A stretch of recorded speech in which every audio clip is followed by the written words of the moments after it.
Студентите мотивирани повеќе од кога и да е за државна работа, гонат просеци и учат не за преодна, туку за висока оценка.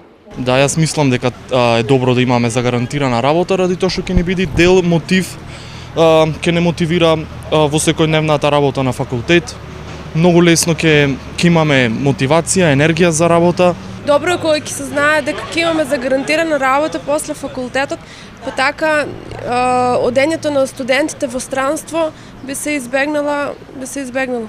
Ваквиот став на повеќето студенти од Штипскиот универзитет е резултат на најавите дека најдобрите 100 студенти од државните факултети ќе добијат загарантирана работа во администрацијата.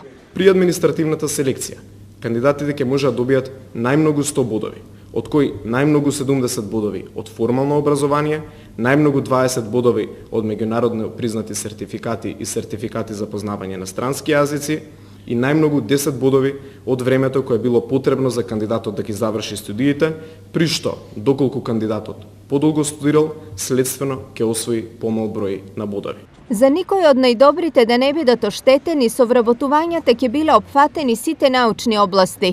Вработувањето 100 најдобри студенти понатаму ќе може да бидат распоредени во соодветни институции според научното подрачје во кое прифаќа факултетот кој што го имаат завршено.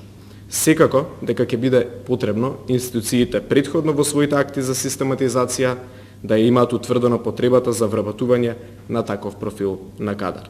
Оваа пракса веќе се спроведува во многу западни земји, а кај нас оглас за вработување на најдобрите за прв пат ќе биде објавен во август.